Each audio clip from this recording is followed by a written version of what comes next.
So once I had someone come with that special tool and pull the heads off these and get the bolts out, I then had 3 more lock nuts still in there. So I had to decide, do I get all of those broken as well, or am I going to buy a key? And because I had 2 vehicles in exactly the same situation, I decided to buy a set of keys.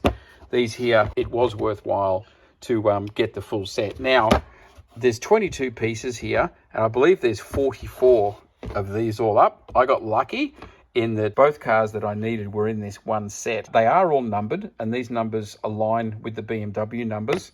My BMW key, unfortunately, didn't have a number on it. Now, whether there's a VIN reference somewhere with the number, I don't know. Maybe a BMW dealership will have that, but I can imagine they'd be pretty cagey about giving out the lock nut number for any certain BMW, because the VIN's up on the windscreen, so not too good if a thief sees it and wants to take your wheels. So yeah, whether it was on there originally or not, I don't know, but I just had to go through them and basically put it on and give them a spin to test it and get it to work. Here is the key.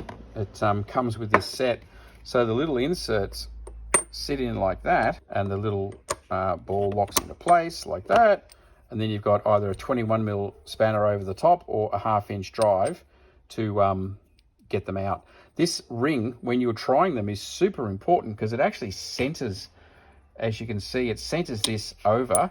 And if you try to do it without the ring, then it's really a lost cause because you're not centered over the lock nut. So this is an important part of this kit as well.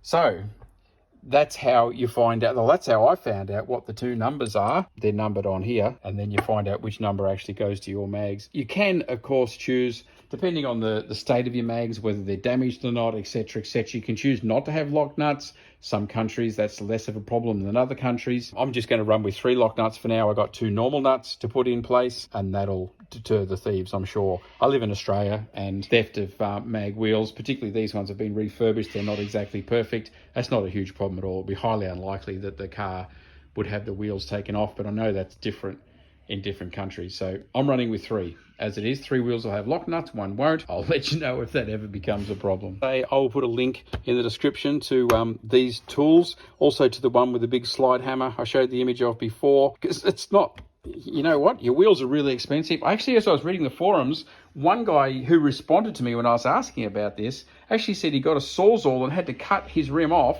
and then chisel it off bit by bit, and that's how he got it off, and then he bought another rim. So don't go to that extent. Buying this tool which pulls the lock nut off is a far better option, even if you have to buy one for yourself if you can't find one local. I'll put links so that you can see exactly the right thing that I'm talking about. But again, they are very specialized. The one that I'm talking about actually, said for BMW and then a year range and so forth, so they match up to the lock nuts and you end up getting the right ones. But have a look at the links in the description, and hopefully that'll get you out of trouble.